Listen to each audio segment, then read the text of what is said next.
My name's Wanda. I'm 34 years old, and I'm from Colorado. So here's the thing. I've always thought James and I had a pretty solid relationship. He's 36, laid back, and doesn't really stress about much, which is a nice balance to me because I can be a little, intense. That night we were at one of his friend Mike's parties. James doesn't have a lot of friends, so when he actually wants to hang out with people, I make an effort. I figured we'd go, have a few drinks, and leave after a couple of hours. It started off normal. The house was packed and everyone seemed to know each other, which wasn't surprising since James had been friends with most of these people for years. I didn't know everyone, but that never bothers me. I'm pretty good at blending in, and honestly, I kind of like being the center of attention when I'm in the mood for it. So, while James was catching up with Mike, I mingled a bit. A few hours in, a group of us ended up in this circle, just talking and laughing about random stuff. At some point, someone brought up relationships, like, how much do you trust your partner to have your back if things went sideways? It was all hypothetical, of course, but the question made me smirk. I looked at James, who was sitting next to me, quiet as usual, and before I even thought about it, I said something like, "Oh, I know James wouldn't be able to protect me. I mean, look at him."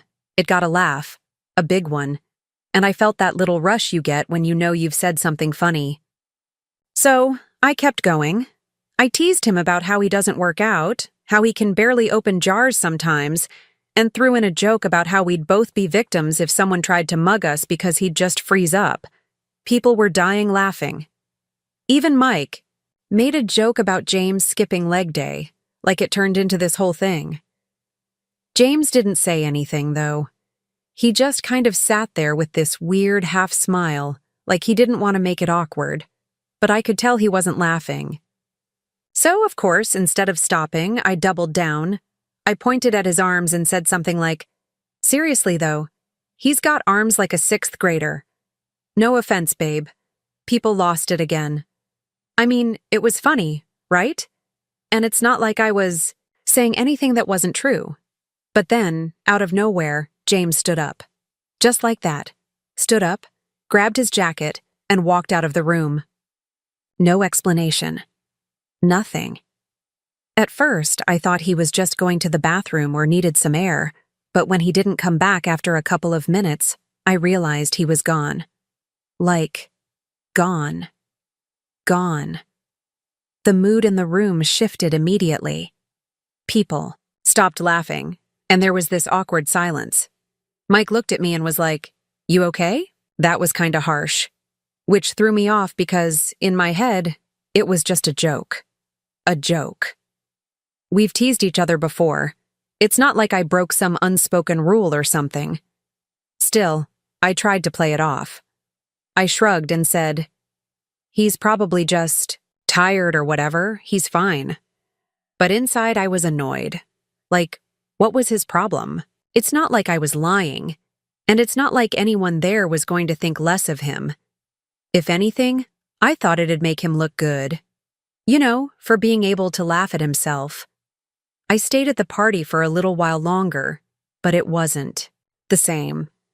People were polite, but the vibe was off, and I felt this weird mix of irritation and embarrassment. Finally, I said my goodbyes and called an Uber. When I got home, James was in bed pretending to be asleep. I didn't say anything to him. I figured he'd get over it by morning. But the next day, things were different. He barely spoke to me. When he did, it was short and clipped, like he couldn't be bothered. I asked him what his deal was, and he just looked at me and said, "You humiliated me in front of my friends." That caught me off guard because, again, I didn't think it was that serious. I told him, "It was a joke, James. Don't be so sensitive." He didn't respond. Instead, he just walked out of the room, and that's when I realized he wasn't going to let this go. When I woke up the next morning, James was already up, sitting at the kitchen table with his coffee. He didn't look up when I walked in, which immediately irritated me. I mean, fine, he was upset last night. but this silent treatment thing wasn't going to work for me. "Morning," I said, pouring myself a cup of coffee. "No," response. He just kept scrolling on his phone like I wasn't even there. "Okay, are we seriously doing this?" I asked, sitting down across from him, because if we are, let's just get it over with. He set his phone down and finally looked at me. "Why would you think it's okay to humiliate me like that in front of my friends?" His voice wasn't loud, but it was sharp. "Oh my God, James, are you still on this?" "It was a joke," I said, rolling my eyes. "I wasn't trying to humiliate you." "Well, that's exactly what you did," he snapped. "You made me feel like a fool in front of everyone. You don't think I already know I'm not the strongest guy in the world? You didn't need to put it on display like that." I leaned back in my chair, crossing my arms. "Okay, but you left me there, James, alone. You're mad about a joke, but you thought it was fine to just walk out and leave your wife at your friend's house? How is that okay?" "I needed to get out of there," he said, shaking his head. "Do you have any idea how disrespectful you were? You don't talk about your husband like that, Wanda, especially not in front of other people. It's like you were trying to embarrass me." I let out a short laugh, more out of frustration than anything else. "James, it was teasing. Everyone was laughing. It's not like I stood up and gave a speech about how you're a failure. And honestly, walking out like that didn't exactly prove me wrong. You left me there to Uber home, like some random person. What kind of man does that?" His face turned red, and I could see him clenching his jaw. "You don't get it, do you?" he said, his voice louder now. "You don't respect me. If you did, you wouldn't have said half the stuff you did last night. You wouldn't have kept going when you saw how uncomfortable I was." I threw up my hands. "Of course I respect you, James. But you didn't exactly act respectable last night, did you? A grown man doesn't just storm out and leave his wife behind because he's upset over a joke. You could have pulled me aside and said something. Instead, you bailed. And now you want to lecture me about respect?" He stared at me for a long moment, and I could tell he was processing what I said. Finally, he sighed and ran a hand through his hair. "You're right," he muttered. "I shouldn't have left you there. That wasn't okay." I raised an eyebrow, surprised he was actually admitting it. "Yeah, that's what I thought," I said, leaning forward. "So maybe next time, don't overreact and make things worse. If you had just talked to me, we wouldn't even be having this conversation." He didn't say anything for a second, just looked down at his coffee. "I just wish you'd think about how what you say affects me," he said quietly. "I'm not asking you to change who you are, just think about it." I shrugged, not wanting to push it further now that he'd apologized. "Sure, I'll think about it, but you also need to think about how you handle things. Deal?" He nodded, though he still looked annoyed. I could tell this wasn't over for him, but for me? As far as I was concerned, the matter was settled. After our conversation, I felt pretty good. James apologized, which meant I'd won the argument, and as far as I was concerned, that was that. Sure, he still seemed a little off, but he'd get over it. He always did. That's how our relationship worked. He'd get upset about something, I'd hold my ground, and eventually he'd come around. I didn't even have to think about it anymore. James wasn't exactly the take charge type. I'd always been the one who kept things moving in our relationship, whether it was making plans, handling finances, or deciding what to watch on TV. He didn't mind, if anything. I think he liked it that way. It's not like he ever fought me on. So when I say I was the one in control, I'm not exaggerating. That's just how we were, and it worked. Well, it worked for me. A couple of nights later, James told me he was going out for dinner with some friends. "Mike and the guys," he said, like that was all the explanation I needed. I raised an eyebrow but didn't press him. I mean, I could guess what this was about. One of those guys' nights, where they all get together and hash out their feelings over beers and burgers. Probably talking about how awful I am and how James deserves better. I wasn't stupid. I'd seen how they looked at me after the party. And honestly, I wasn't surprised. Guys like Mike and his crew always act like they're above drama, but they're just as bad as women when it comes to gossip. Still, I didn't say anything. If James needed to vent to them, whatever, let him. He'd come home, and we'd go back to normal. But when he came back that night, something was different. It wasn't anything dramatic. He wasn't storming in with accusations, or anything like that. It was more subtle. He was quieter than usual, like he was lost in thought. And when I asked him how dinner was, he just shrugged and said, "It was fine." "Just fine?" I teased, trying to lighten the mood. "What? Did Mike overcook the steak or something?" He gave me this small, almost forced smile and said, "No, the food was good. Just had a lot on my mind." That was weird for James. Normally, he'd tell me all about what they talked about, who said, what, and which joke got the biggest laugh. But not this time. This time, he just brushed it off and went to bed early, leaving me sitting there wondering what the hell was going on. Over the next few days, I started noticing more changes. Little things at first. He didn't seem as eager to go along with my plans. Like when I suggested we watch a movie, he said, "You pick, I'll just watch whatever." In this tone that felt more like he was annoyed than indifferent. Or when I brought up our weekend plans, he casually mentioned that he might go hiking with Mike instead, which was not something he'd normally do. James wasn't a big outdoors guy. It wasn't just his actions either. It was his attitude. He seemed more confident, maybe? I don't know how else to describe it. Like he wasn't waiting for my approval before doing things. I wasn't used to it, and I didn't like it. Not because I want to control him or anything. Okay, maybe a little. But because it felt like he was pulling away from me. Like he was shutting me out, and I had no idea why. One night, I finally brought it up. "You've been acting different lately," I said while we were getting ready for bed. "What's going on?" He looked at me, and for a second, I thought he was going to deny it. But then he said, "I've just been thinking a lot about us. About me.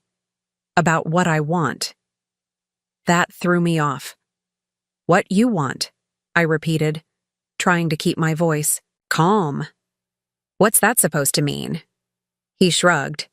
"Just that I've been letting things slide for too long. I've been too passive, too... whatever. I need to start standing up for myself more, that's all." I laughed, trying to play it off. But inside I felt this weird pang of unease. "You make it sound like I've been running a dictatorship or something.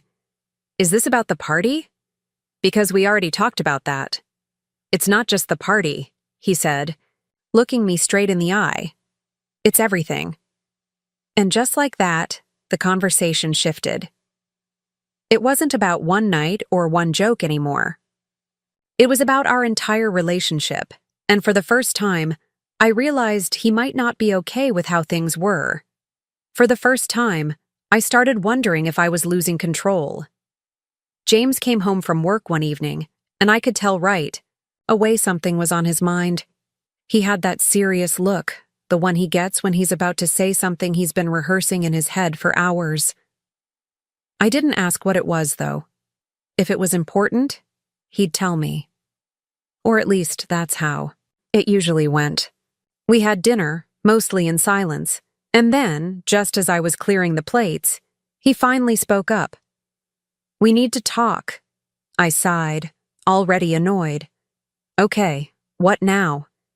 He didn't flinch at my tone, which was unusual. Instead, he leaned back in his chair, his arms crossed. "Why do you treat me the way you do?" That caught me off guard. "What are you even talking about?" "I mean the way you talk to me, the way you act like you're the only one who matters in this relationship. Do you even respect me, Wanda?" Honestly, I rolled my eyes. "Of course I respect you, James. You're my husband. Why are you even asking me that?" He shook his head, frustrated. "Because you don't act like it. You humiliated me in front of my friends, and when I tried to tell you how I felt, you made it about how I overreacted. You don't listen to me. You don't care what I want, and half the time it feels like I'm just here to be your punching bag. That's not fair, I shot back. I wasn't trying to humiliate you. I told you, it was a joke. You're the one who made it into this big thing. Wanda, he said, his voice sharper now. This isn't just about the party. It's about everything. The way you talk to me, the way you dismiss me when I try to say how I feel. If you really respected me, you wouldn't treat me like this. I felt my face heat up. James, don't act like you're some perfect angel in all of this. You don't stand up for yourself. You let me handle everything, and now you want to sit here and act like I'm the bad guy? Maybe if you stepped up more, I wouldn't have to take charge all the time. That's not an answer, he said, cutting me off. Why did you even marry me if you don't respect me? Was it convenience? Because I was a safe choice? Or was there something else? Because I'm starting to think I'm not the person you actually wanted to marry. I froze, the words hitting me like a slap. That's ridiculous, I said quickly. You're twisting this into something it's not. Am I? He challenged, his voice rising now. Because the way you treat me doesn't feel like love, Wanda. It feels like I'm just here. Like I'm not enough for you, and maybe I never was. That's not true, I snapped. But even as I said it, I could feel the cracks forming in my defense. You're overthinking this. You're letting your friends get in your head, aren't you? They've been filling you with this nonsense, and now you're trying to blame me for things that aren't even real. My friends didn't make me feel this way, he said firmly. You did. They just gave me the push to say something, and I'm glad they did. Because we can't keep going like this, Wanda. This isn't healthy. It's not fair to either of us. I crossed my arms, leaning back in my chair. Oh, so what's the solution? Then? Counseling? Divorce? Are you just going to throw in the towel because I make a few jokes you don't like? This isn't about the jokes, he said. This is about respect. About whether or not you even want to be with me. Because right now it feels like you don't. I scoffed. That's insane. You're blowing this way out of proportion. No, he said, his voice steady now. I'm asking for the truth. Is there someone else? Or is it just that I was never the guy you really wanted? The question hit like a gut punch, and for a second, I couldn't speak. My first instinct was to deny it, to lash out. But something in his tone stopped me. He wasn't angry, he wasn't accusing, he was just done. I stood up, pushing my chair back with more force than I meant to. You know what, James? Maybe your friends were right. Maybe this is a lost cause. You want to sit here and play the victim like you've been some perfect husband, but you haven't been. And maybe, just maybe, I'm not the bad guy here. Maybe we're just not meant to be. He didn't say anything, just looked at me with this calm, almost resigned expression. And for the first time, I realized he wasn't trying to win the argument. He was trying to figure out if there was anything left to fight for. What do you want to do? He asked quietly. Because I can't keep doing this, Wanda. We either fix it or we walk away. I didn't have an answer. For the first time in a long time, I didn't know what to say. James and I sat in silence for what felt like forever after his question. Fix it or walk away. I wasn't used to him putting me on the spot like that. Normally, he'd back down, let me deflect, and everything would go back to normal. But not this time. He was dead serious, and the weight of his words was hanging in the air between us. Finally, I sighed, trying to sound composed. All right, if you want to fix it, we'll try counseling. His eyebrows raised slightly, and I could see he wasn't expecting me to agree so quickly. Really? Yes, I said, leaning forward and clasping my hands together like I was being sincere. I don't want to throw this marriage away. If you think counseling will help, then let's do it. It wasn't a total lie. I didn't want a divorce. I liked My life and James was a part of that. But the truth, I figured this whole thing was just a phase. He was feeling himself after that little pep talk from his friends, but he'd come back down to earth soon enough. Scheduling counseling? Sure. Actually going through with it? That was another story. I told him I'd find a counselor and set something up, but weeks went by, and I never did. Every time he brought it up, I had an excuse. Oh, I've been so busy with work. Or the ones I found were all booked up. Or I'm waiting for someone to call me back. He seemed to believe me at first, but eventually, the questions stopped. I figured he'd gotten over it, just like I thought he would. Then one night, he brought it up again. We were sitting on the couch watching TV, and he just turned to me and said, "You never scheduled counseling, did you?" I froze for a second, but quickly recovered. I told you, I've been trying. It's not as easy as it sounds, James. Don't lie to me, he said, his voice calm but firm. You never planned to do it, did you? I rolled my eyes, immediately defensive. Oh, come on, James. Don't act like I don't care about this marriage. I said I'd do it, and I will. No, he said, cutting me off. You won't, and you don't care. Not enough anyway. If you did, we wouldn't even be here right now. Here we go again, I muttered, crossing my arms. Why do you always have to make me the bad guy? Because you won't own up to anything, he snapped, his voice rising. You don't respect me, Wanda. You don't even take this seriously. And honestly, I'm done pretending this is going to work. I want a divorce. I stared at him, stunned. What did you just say? I said I want a divorce, he repeated, his tone steady. This isn't healthy. You don't respect me, and I can't be with someone who doesn't even want to try to fix things. I laughed, but it was more out of disbelief than anything else. You're not serious. I am, he said, looking me dead in the eye. I've been serious for a while now. I just needed to make sure this isn't fixable. And it's not. You're being ridiculous, I said, shaking my head. You're just mad right now. You'll calm down and see how stupid this is. No, Wanda, he said firmly. I'm not mad. I'm clear. I deserve better than this. That's when it hit me. He wasn't bluffing. He wasn't trying to make a point or win an argument. He meant it. He wanted out, and I panicked. Are you kidding me? I snapped, standing up and glaring at him. You want a divorce?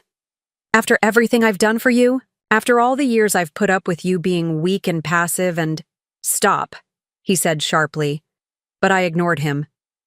No, you're going to hear this, I said, my voice getting louder. You're pathetic, James. You've always been pathetic. You let me walk all over you for years, and now suddenly you think you're some big man because your little friends told you to grow a backbone? You're a joke. Wanda? No, I shouted, tears streaming down my face now. I wish I never married you. You're an embarrassment, a fragile, weak excuse for a man. You can't even handle a little joke without running to your friends like a child. And now you think you're better than me? By the time I finished, I was shaking, my chest heaving with emotion. But as the words hung in the air, I realized something. There was no one else to blame. Not James, not his friends, not anyone. Just me. He stared at me for a long moment, his expression unreadable. Then he stood up and walked to the door. You don't have to say anything else, he said quietly. I'll stay. At Mike's for now. You can call me when you've had time to think about what you really want. And just like that, he was gone. For the first time in our entire relationship, I wasn't the one in control. And for the first time, I didn't know if I wanted him to come. Back weeks went by after James told me he wanted a divorce.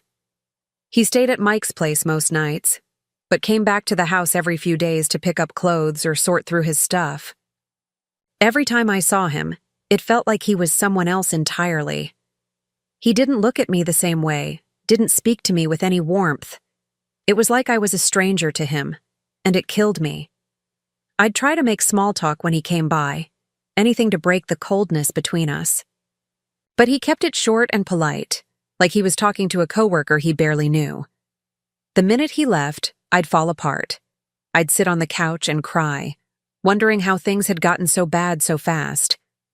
But as much as I hated the situation, I couldn't bring myself to take any real responsibility for it. I told myself it was his fault that he'd let his friends poison his mind against me. That's what I had to believe to keep myself from drowning in regret. When the divorce was finalized, it was as fair as it could have been. No one got screwed over, and neither of us walked away with more than the other. I kept the house, he kept the car, and we split the savings evenly. But it didn't feel like a win. It felt like losing a part of myself that I couldn't get back. After the papers were signed, James stopped coming around altogether. I'd see updates on his Facebook page every now and then. Pictures of him smiling with Mike and the guys, or hiking in places I didn't even know he liked. He looked happy, free even. And the comments from his friends made it clear that they were fully on his side. People I thought were our friends stopped reaching out to me entirely. No more invites to parties, no more texts to check in. It was like I'd been cut out of the group completely. At first, I was angry. How could they all turn on me like that? But deep down, I knew why. They weren't my friends. They were his. And they didn't like me. Maybe they never had. 3 months after the divorce, the silence from everyone else didn't bother me as much as James's happiness did. Every time I saw him post a picture or update, it was another reminder that he was better off without me. That stung more than anything. I wanted to believe he was just putting on a show, but the smile in his photos didn't look fake. He looked strong, different, like the man I used to wish he'd be, but too late for it to matter. I tried to distract myself, to move on, but nothing felt right. Dating apps were a joke. The guys I met were either weird, broke, or looking for something I wasn't. I didn't even know what I wanted anymore. All I knew was that I didn't want to end up alone.